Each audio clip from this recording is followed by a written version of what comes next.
Chapter 1. Washington, D.C., 10 p.m., the National Mall. You are being set up. Watch your back. P.L. More later. B. The text message sent a shiver through Casey Banning despite the warm, late June evening. Secret Service agent Bellino had probably risked his career to warn her, but what kind of setup was the young Marine in the West Wing implying? Set up to be fired, or no one would kill her for what she had done? Would they? P.L. Pretty lady. Despite her angst, his flirtatious acronym almost made her smile. Casey closed her cell, dropped it into her shorts pocket, and glanced behind to see if anyone was following her. No one. She hurried down the path between 2 rows of dim walkway lights, lining the wall of the Vietnam War Memorial. Soon, the lights ended and the overhanging trees turned her surroundings nearly black. The crunch of footsteps came through the trees on her right. Casey whirled toward the sound. 2 shadowy figures popped out from behind a large bush and walked away toward the east end of the mall. She released her breath in a sharp blast. Only a young couple with arms intertwined. She had interrupted their romantic interlude. Casey continued down the walkway, but stopped when she reached the paved circle drive. To her left, the Lincoln Memorial glowed like a lantern as its light reached out into the surrounding darkness. The senator said to meet him inside the Lincoln Memorial at 10 p.m. in the second inaugural address chamber, and he'd emphasized that they shouldn't be seen together. For his sake or hers? After reading the text message, maybe for both. Most of the tourists out tonight had headed toward the African jazz concert near the east end of the mall, leaving the memorial nearly deserted. When Casey strode ahead, the lights in front of the temple-like structure seemed to expose her like a spotlight hitting a performer on a stage. The sense of vulnerability sent her trotting up the steps to the protection of the memorial's walls. Inside the large chamber, 2 women stood in soft conversation beneath Lincoln's left knee. Time to play the role of a tourist, pretending to be transfixed by the magnificent sculpture. That wasn't difficult. Even with her apprehension, how could she not be awestruck by this statue of the great man? Casey looked up and studied Lincoln's face. His eyes held a sad, pensive look, an expression that would be sadder still if he had suspected a man like Abe Hannon would someday hold the highest office in the land. Would Casey's life end like Lincoln's, with a bullet through the back of her head? Something moved on her right. Casey spun toward it. A bald head ringed with silver hair stuck out from behind one of the large pillars. Senator Richards. She released the breath she'd been holding. Maybe the senator's answers would end her role in this drama that had intensified from mysterious to threatening over the past several hours.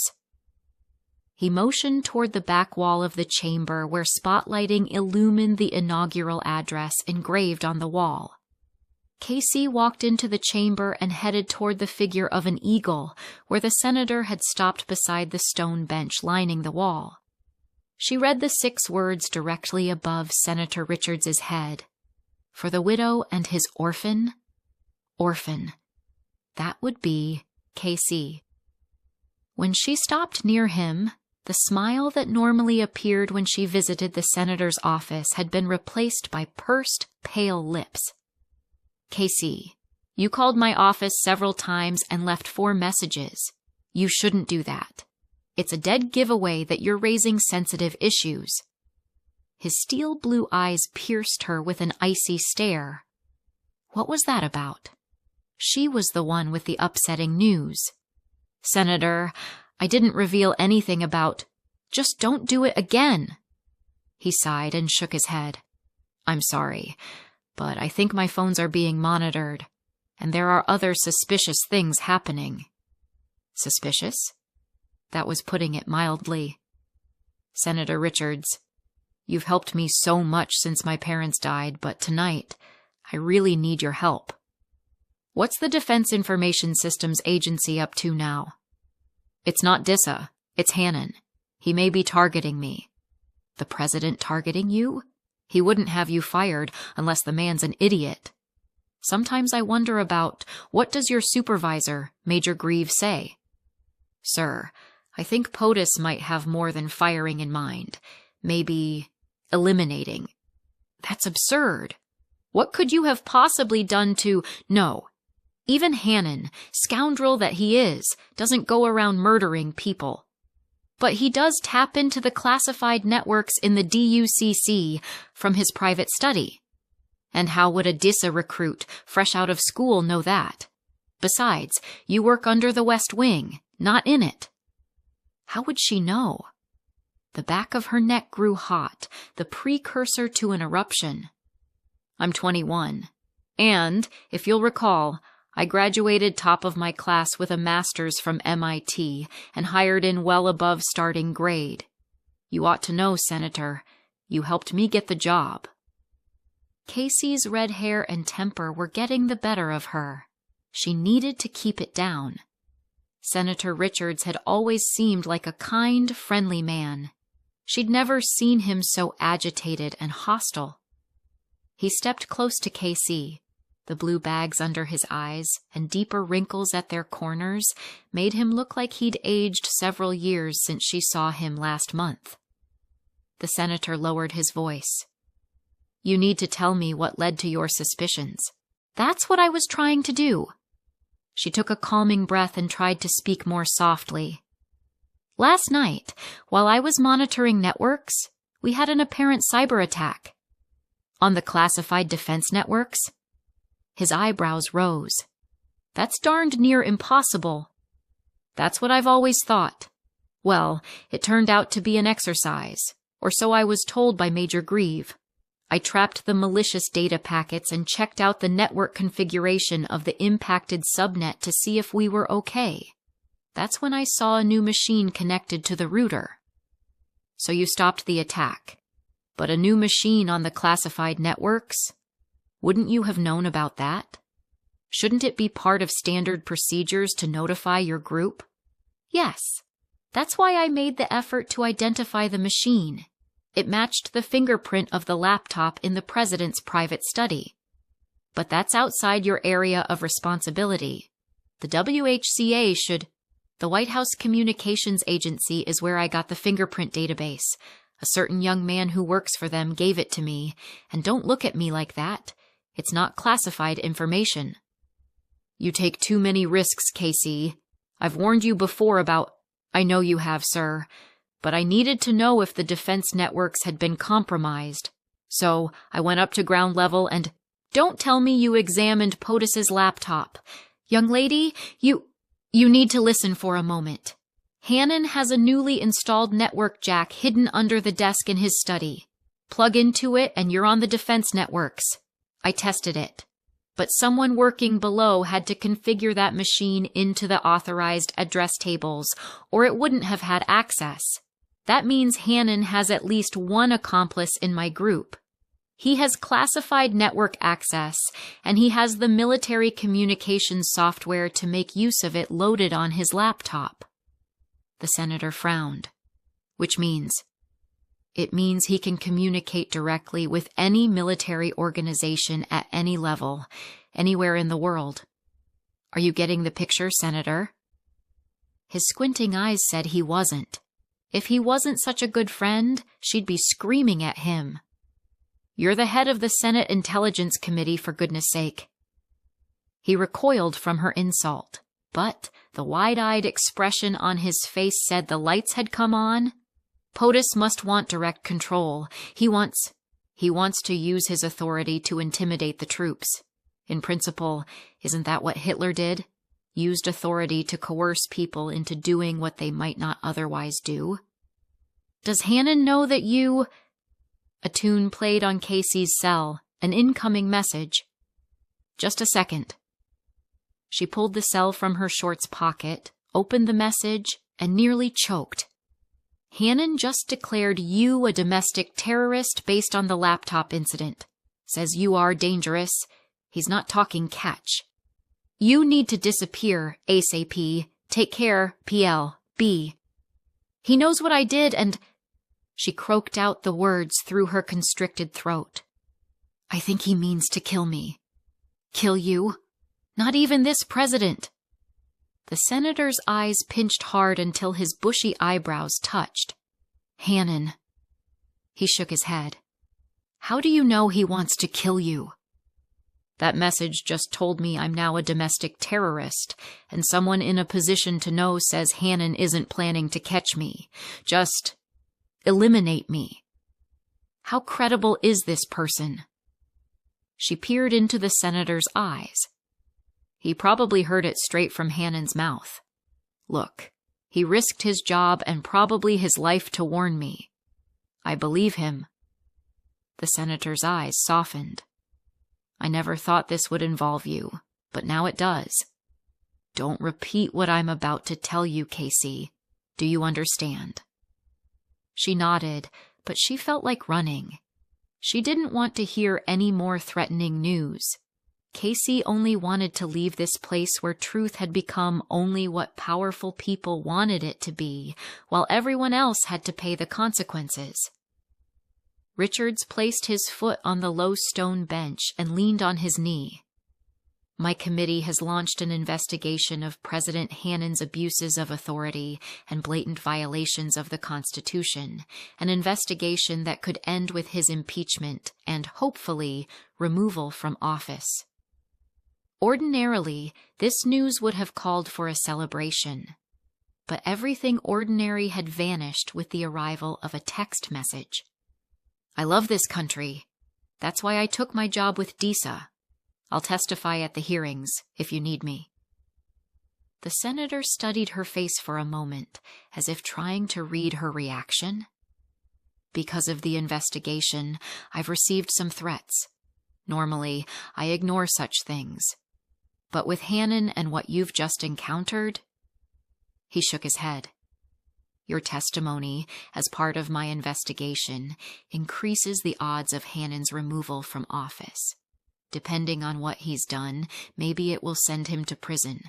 But you have to be alive to testify. If he's caught wind of... I don't know how to say this any other way. The senator pulled his foot from the bench, stepped closer to her, and placed a hand on her shoulder. Casey, whoever warned you is right. I think you need to take this threat seriously, very seriously. Casey's heart pounded out the realization of her danger. Hannon was like a venomous snake, the ones in her nightmares. That thought sent her mind back 7 years to another viper, the rattlesnake coiled inches from her bare leg, the one her dearest childhood friend, Brock Daniels, had killed when he saved her life. At this moment, she would give nearly anything to have Brock standing beside her with his arm draped over her shoulders. Thoughts of him didn't come as often now, but when they came, they completely consumed her. Hide. Understand, Casey? She needed to focus. She'd missed part of what Richards had said. You think I need to run and hide, don't you? Do you know a place to hide where no one can find you? I think so, but it's 2,300 miles away. The farther away, the better. Now, here's what you need to do. Over the next 10 minutes, Senator Richards told her how to escape the Beltway and gave Casey instructions for traveling so that detection was unlikely. His directions about getting new identification and avoiding video were detailed. What all did they discuss in Intelligence Committee meetings? Covert operators? When he finished, Casey's mind was a slurry of pureed thoughts. His advice went in, but, with panic now pounding in her chest, could she pull anything meaningful from the mixture? Don't go back to your apartment. Not for any reason. They'll be watching it. Is there some place you can spend the night? Yes. I can go to... Don't tell me where. Just get there like I told you. Withdraw as much cash as you can and leave on the heels of the commute tomorrow. Got it? I think so. Buy a cheap disposable cell phone and call me when you see the message about the hearing on my Senate webpage. I'll be praying for you, K.C. Thanks. Maybe his prayers would accomplish more than hers. Sometimes she wasn't sure why she even bothered. He squeezed her shoulder. You need to go now. I'll wait here a few minutes so no one sees us together. Take care, young lady. She hugged the senator. You take care, too. And nail that rattlesnake, Hannon. Casey turned and strode into the main chamber of the memorial. It was empty. Music from the concert played in the distance. She looked down the steps, surveying the lighted area in front of the memorial. The tourists had all left. Casey scurried down the steps and ran into the darkness to her left, toward the Rock Creek Trail. A loud crack sounded behind her. It resonated in the Lincoln Memorial's chambers, jolting Casey with its sound and significance. Someone had fired a gun inside the memorial. She leapt to her left and hid behind a bush. Casey looked back at the entrance, trying to slow her panting to normal breathing. A dark-clad figure exited the main chamber and ran to the south, away from Casey, jumped down to the grass, and then leaped the remaining 10 or 15 feet down into the bushes and trees on the far side of the memorial. Had that person seen her while she was inside the memorial? If so, the shooter could have killed them both. Did that mean she wasn't a target? Number only that she wasn't this killer's target at this time. Tears trickled down her cheek. The man who had mentored her, watched out for her for the past 3 years, was probably dead. It had been Senator Richards, not her, that met Lincoln's fate tonight. But if Hannon had already sent someone after her, there was still time for Casey to die before morning. Regardless, this was not a time for tears. She wiped them away and focused on reaching a metro station to get to her friend's apartment. Boarding Metro here in D.C. wasn't a good idea. She might be spotted. Boarding on the Virginia side would be safer. Maybe in Rosslyn. The Arlington Bridge was her best route to get to Rosslyn Metro Station on foot, but the shooter had disappeared near the north end of that bridge. She would take the Roosevelt Bridge instead. Regardless, she needed to get away from the Lincoln Memorial before it became an official crime scene. A siren sounded somewhere to the north. It grew louder, revving her heart near its red line. Her adrenaline rush turned to explosive energy. She ran down the Rock Creek Trail and up onto the Roosevelt Bridge. As she ran the bridge, between Casey's heavy breaths and the occasional noise of a passing car, from somewhere behind her, sounds reached her ears. The cadence of running feet. The sounds grew louder. If the running feet caught her, Casey's evidence would die with her. Then Hannon wins and America dies. It couldn't end like that. She wouldn't let it. Casey broke into an all-out sprint. Only 2,300 miles to go.